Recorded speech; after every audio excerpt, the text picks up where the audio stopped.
We are now getting ready to go live on YouTube. We are getting ready to go live on Facebook Live. In 3 and 2 and 1. And good afternoon, ladies and gentlemen. Good afternoon, ladies and gentlemen, boys and girls, moms and dads. I'm Tony Vicich, and you are watching on a thin line, which is our daily diversion from all the craziness and hoo-ha that has enveloped our very beings in existence. And it's time to just take a little break and take a little breather, which I should do. But I run around so much like crazy sometimes at the last minute putting this thing together that all of a sudden I'm like, because we're plugging in wires and poking in plugs and all sorts of crazy things just to get this baby going. And we have now got it done. So welcome, every one of you. Welcome, Trey Goodman, Chachi Pachard, Stefan George.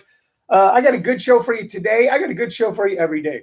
I'll tell you one of the things that makes this show so good and so right is you guys watching.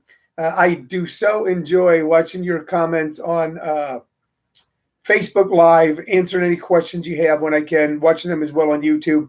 And, of course, Shirley. And let's hear it for our producer, who happens to be my wife, Shirley Lovisic. Okay, she's manning the big guns here on the battleship and making sure that we float safe through troubled waters. I do so enjoy watching them and answering. Jim Perry, what's up with you? We will make this announcement a couple times today, but it's worth starting out right now with this announcement. This Sunday night, ladies and gentlemen, this coming Sunday night, which will be May 3rd, Shirley, do we know? This coming Sunday night, it will be the second installment of Tony Vicich Presents Sunday Nights Funnier. This is a show where for a mere $10, you can see some of the funniest comics in the country come right to your room on Zoom. And I'm talking about people like the guy who's watching right now, the cop comic, Jim Perry, one of the funniest people I've come across in a long time. Jim Perry from New York City, same show, same screen. Jim Perry, then from New York City, Robert Morgan, along with Bob Rocky and Kev the All-Star. So four comics. It's like $2.50 a comic. If you count me, 5, that is like $2 a comic. I'll be hosting the show. We're going to bring you a complete, unique stand-up comedy show program like you've never seen before, with brand new material that's fresh to your ears. I mean, let's be honest, folks. So much of what we grew used to in the world of sports and entertainment is not available to us right now. There's no sports available to us right now, and I didn't realize how much I missed that till it was gone. There's no brand new TV series coming out. All your favorite TV shows.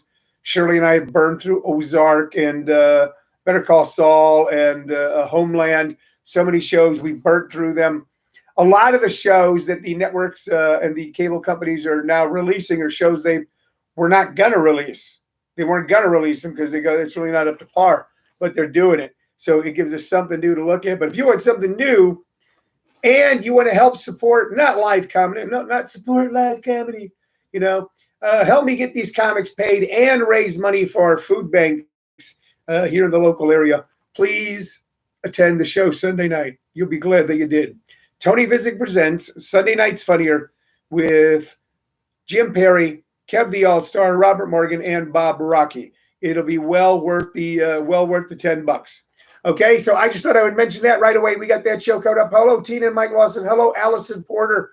Hello to each and every one of you. I hope you're doing well.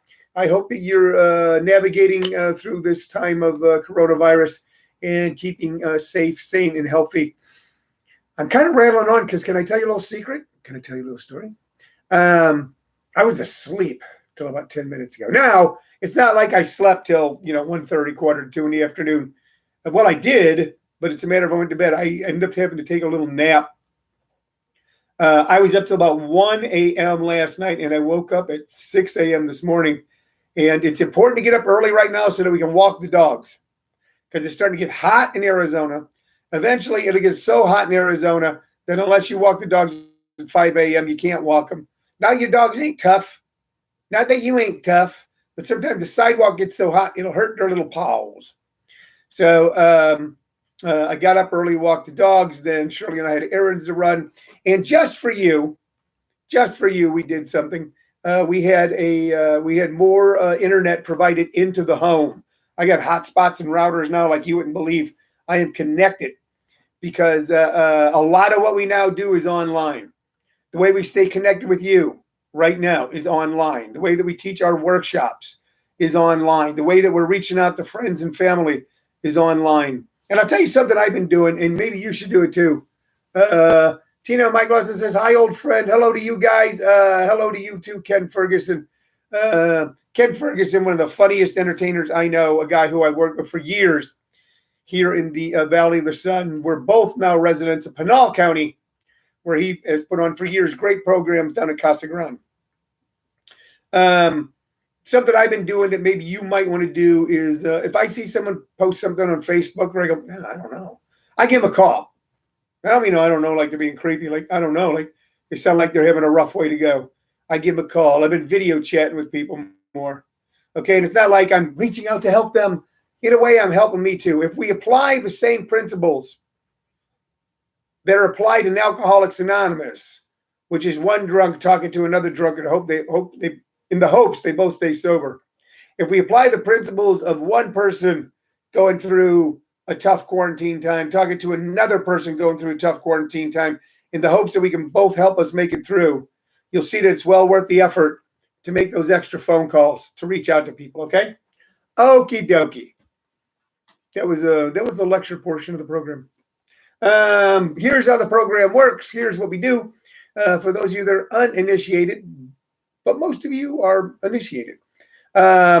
What I do with this show is I show you one piece of memorabilia or a knickknack or some sort of autograph thing that I have right here in my very home office. And then I recommend two artists, musical artists, or two recordings based on my extensive vinyl collection. Okay, so let's start. All right, so this first thing I'm going to show you right here, it's no big deal, but it's kind of cool. I get a kick out of it, and I'll tell you why. And what is it? Well, it's just a T-shirt. It's just a T-shirt. There you go. Everybody see that? It's just a T-shirt. There you go. And what does it say? Oh, who is that on the T-shirt? That is, of course, a imprint of Wild Bill Hickok. And it says, hold on. It says Wild Bill Hickok, World Fast Draw Championship, First Gold Hotel, Deadwood, South Dakota, July 29th and 30th, 1995. I got this T-shirt, and I still have it, in Deadwood, South Dakota, July 30th, 1995. And why do I show you a T-shirt from 1995? First off, isn't it weird that I still have a T-shirt from 1995? But it's got a picture of Wild Bill Hickok on it, and it commemorates a fast draw competition. In 1995, I was booking stand-up comedy into Deadwood, South Dakota. That's right, Deadwood. You know, the home of the famous story of Wild Bill Hickok, where he was shot while playing cards, and in his hand was aces and eights, a full house, the dead man's hand, where he was killed. With the wonderful HBO series Deadwood was based on. Way before all of that, I was booking stand-up comedy into what was called a resort, but it really was just kind of a rustic kind of vacation spot owned by Lee Iacocca, former chairman of Chrysler. I was booking stand-up comedy in there. I was booking a show called Comedy Roundup, stand-up comedy with a country point of view based on a series of TV pilots I'd made for the Nashville Network. And they had, in Deadwood, South Dakota, at the time, a quick draw contest. Now, I'm not a gun guy. Anybody who knows me knows I'm not a gun guy. It's not that I think people who own guns are weird. I just am not a big fan of guns, although I do own guns. But I've never been like running around going, hey, let's kill bunnies. All right. Or my kids ain't bussing. Yeah. I've never been that. But I entered the quick draw competition in Deadwood, South Dakota, and I won. I was able to skin it, man. Okay. And I was the fastest draw that hit the most targets. and the governor of South Dakota at the time, who was a woman, and I can't remember her name, she was there judging and gave me my award, which I lost the award, but I got the shirt. So I just thought it was cool because it gives us a chance to talk about Deadwood, South Dakota, how much Deadwood has played into the American myth of the West. Then I can tell you that I actually won a contest with a gun without hurting anybody, and that I could also remember that wonderful time in my life. So I don't know if you save stuff like this, like commemorative T-shirts that you buy at concerts or on vacation, if you save them at all, but I do. And that's good news for you because I used to open a show showing you bobbleheads and talking about those, but I ran out of bobbleheads. Okay, we burned through our bobbleheads. So now I've got other things to show you, of course, and one of them is a lot of commemorative T-shirts where I can tell you stories of the place and time. I played blackjack in Deadwood at a place called the Number 9 Saloon, and playing blackjack at a place like the Number 9 in Deadwood was different than playing blackjack in Vegas. First off, it was in a funky, kind of beat-up, rustic bar that looked very much like a bar that Wild Bill Hickok would have played blackjack in or played poker in the 1800s. It looked exactly like that.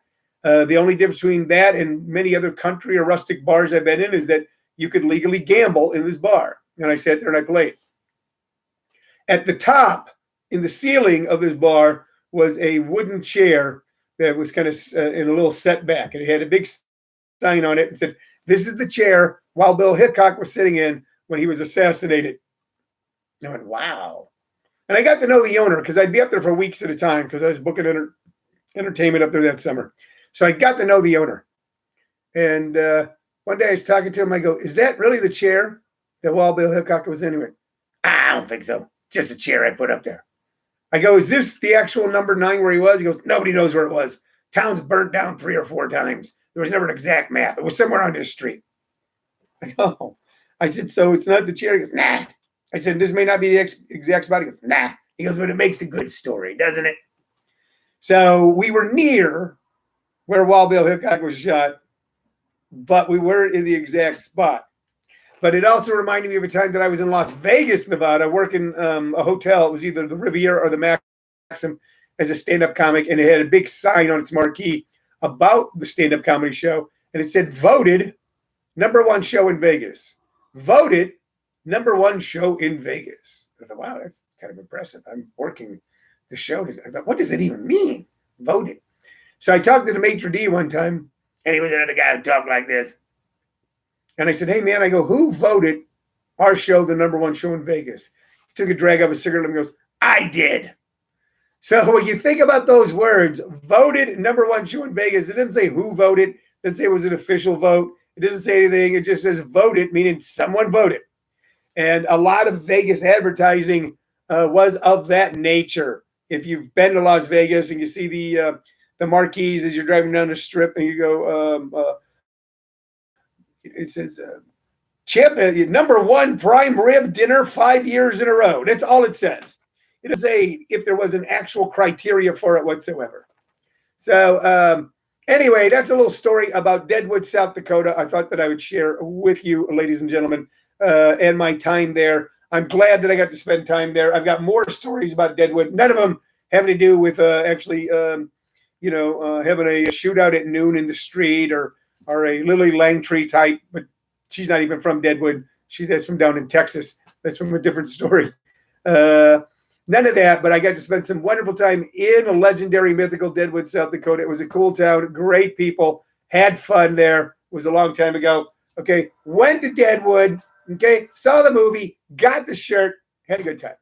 All right, hello, Shale Brenner. Hello, Austin. Hello, Randy. Hello, everybody. All right, let's talk about the music, okay? I'm going to start off with this album right here. All right, and here it is. Look at that, cool album cover. Very cool album cover. All right, and as you can tell, especially you can tell on YouTube, that I've had this album since it came out. It is worn out. And what is the name of this album? Yeah, the name of this album is Tarkus. Tarkus, and on the front is something weird. It's like a tank, only it's an armadillo, both at the same time. Tank, armadillo. All right, Tarkus. It's one of those albums that opens up in the middle. So let's take a look at that. Once again, very cool artwork. And that was a great thing about so many albums from the 60s and 70s and 80s. If the music sucked, the album looked good. And Targets was done by Emerson, Lake and Palmer, the supergroup Emerson, Lake and Palmer.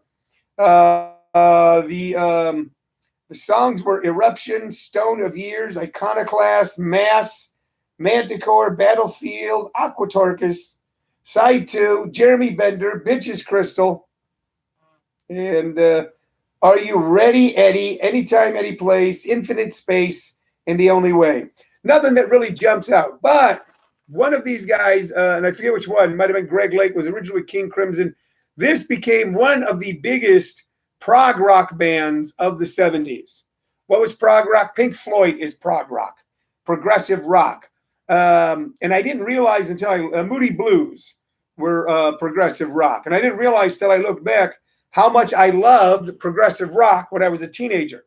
So if you ever want to listen to something different, if you ever want to listen to something that was very aspirational, if you want to listen to something that was a combination of classical music, symphonic music, jazz, rock and roll, dig into some prog rock. I mean, really, it's not my thing. It's not my thing. I remember Steve Jones from the Sex Pistols telling me why his band, the Sex Pistols, had become so famous. And what he told me was this. He said, well, you got to think about what was going on in England when we came along. He goes, it was all prog rock. It was all Moody Blues and Emerson, Lake and Palmer and King Crimson. He goes, and it was very synthesizers and melodies and orchestras and all that. And he goes, and how the fuck do like 4 kids play that in a garage? He said, rock and roll is the people's music. And every once in a while, when it gets too far afield, it just comes back. He goes, and any kids anywhere could get together in a garage and play the Sex Pistols. So rock and roll has always been a poor boy, poor girl type of music.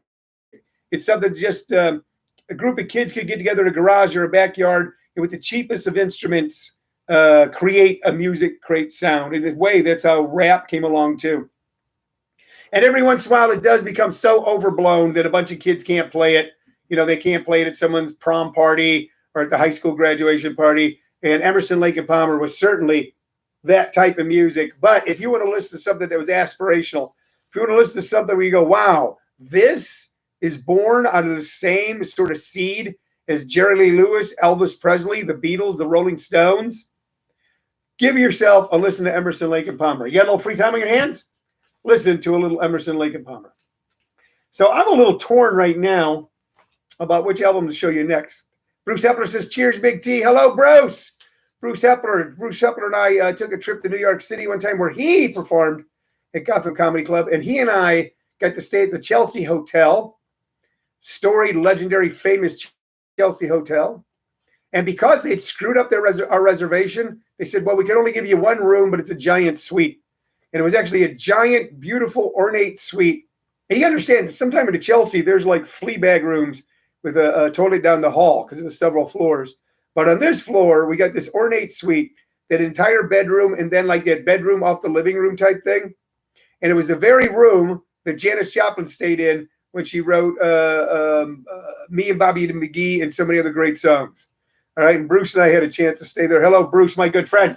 All right, I'm kind of torn as to what to show you next. I'm going to show a couple things to Shirley. Shirley, should I? Oh, they already. You know what? They already saw it. They already saw it. Okay, and I'm just going to show you the front here. That looks torn. It is torn. It is torn. But this is. I used to buy this type of thing all the time. So this album was called. I got the whole album. I'll just show you the cover. I know. You go, well, man, the production values of this show's gone down. This album was called Superstars of the 70s. And it was a 4-album set put out by Warner Brothers. And it's something that the record companies used to do all the time, where they would have several artists who had big hits. And even if the artist had moved on to other record labels, they had the right to still put out their past music. And they put out these like best of albums. So this was just Superstars of the 70s. And here, who was on this album, and here's why I bought it. Okay, it's got the Allman in alphabetical order, all on one 4-record set. It's got the Allman Brothers doing One Way Out. Then it's got America doing Horse with No Name. Been through a desert on a horse with no name. It's got the Beach Boys doing Surf's Up. The Bee Gees doing To Love Somebody and Lonely Days. 2 huge hits of the Bee Gees before they became disco superstars. Jackson Browne doing Doctor My Eyes. The Byrds doing Cowgirl in the Sand. And if you know the song Cowgirl in the Sand, you know that it was actually a big album-oriented rock hit for Neil Young, but the Byrds had done it with Neil Young before he had a big hit with it. Judy Collins doing Both Sides Now, Amazing Grace. If you know this music, you gotta admit, this is an incredible album. Alice Cooper doing School's Out. Crosby, Stills, and Nash doing Marrakesh Express. Deep Purple doing Hush, Hush, Hush, Thought I Heard. The Doobie Brothers doing Listen to the Music. The Doors doing Light My Fire, Tightrope Ride. The Eagles doing Take It Easy. Emerson, Lake, and Palmer doing Lucky Man. That was one of their big hits. Ooh, what a lucky man he was. Then the Faces doing Stay With Me. The Faces with their singer became a superstar, Rod Stewart. And then a beautiful, beautiful tune. And by the way, this is the one I would suggest that you pull up on YouTube and listen to at night when you're getting ready to relax. Roberta Flack's The First Time I Ever Saw Your Face, a stunning piece of work. And then Roberta Flack and Donny Hathaway doing Where Is the Love? We go from Emerson, Lake, and Palmer doing Lucky Man, which is a great prog rock song, to Roberta Flack and Donny Hathaway doing Where Is the Love You Said Was Mine, All Mine. And you think that would be enough, don't you? When you think about one 4-record set that's going to have such a wide variety of great music, you would go, man, that was enough for you. But no, here's the backside. There's more. Okay, who we got here? Wow. Aretha Franklin, You Make Me Feel Like a Nat-year-old Woman, or natural, if you pronounce it like that. And then right after Aretha, the Grateful Dead doing Truckin', the Guess Who doing American Woman in These Eyes. These Eyes. The Guess Who doing, yeah, I got that. JoJo Gunn, an offshoot of the band Spirit, a band we've talked about on this show before. JoJo Gunn doing Run, Run, Run, which is a great tune. Arlo Guthrie doing City of New Orleans, the great Steve Goodman tune. Jimi Hendrix doing Foxy Lady of Purple Haze. Jefferson Airplane, White Rabbit. The Kinks doing Lola. I'm not dumb, but I don't understand why she walked like a woman and talked like a man. Lola. And right after that, Led Zeppelin doing Whole Lotta Love. Keep in mind, this is all in one box set. Gordon Lightfoot doing If You Could Read My Mind.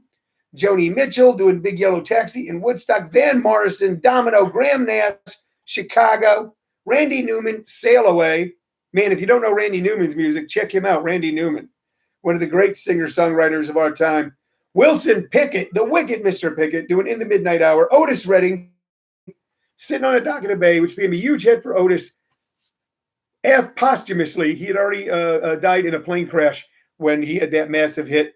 Only 27 years old. The Rolling Stones doing Happy and Tumbling Dice. Todd Rundgren going We Gotta Get You a Woman. Seals and Croft doing Summer Breeze. Back when it was duos were so popular. Carly Simon, Anticipation. Great, great love song. Stephen Stills, Love the One You're With. Carly Simon was anticipating, and Stephen Stills said, well, you know, love the one you're with. And James Taylor doing Fire and Rain, and Yes doing Roundabout.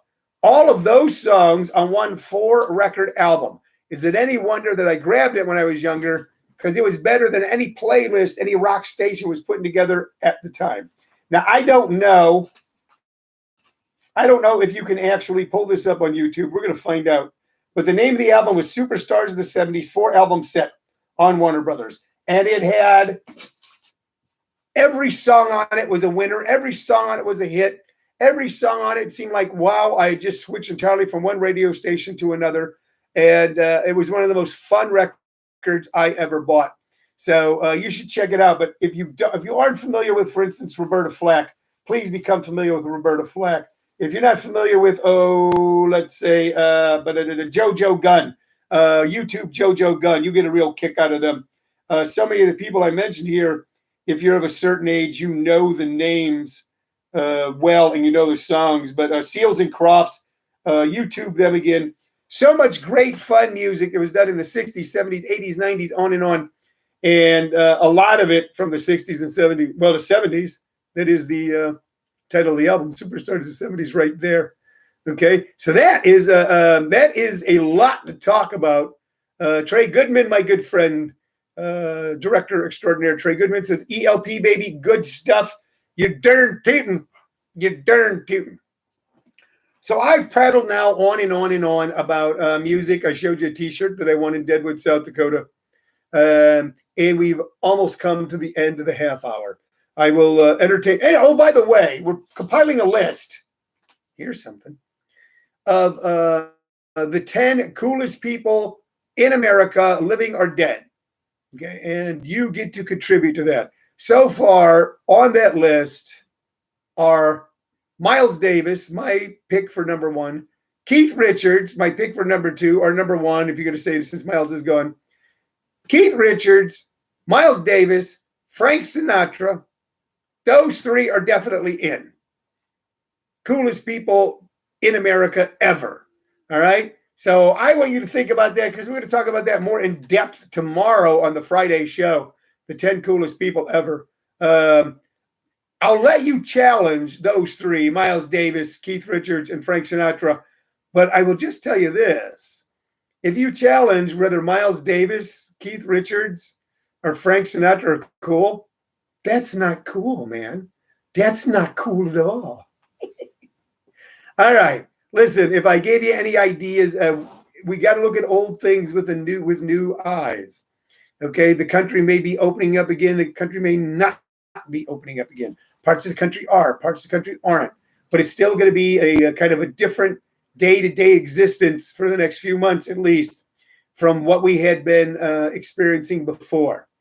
And for a lot of us, it's going to have to be looking at something old in a new way. Ah, good. We got here's one, Cheryl, right here from Jerry Vicich, my brother.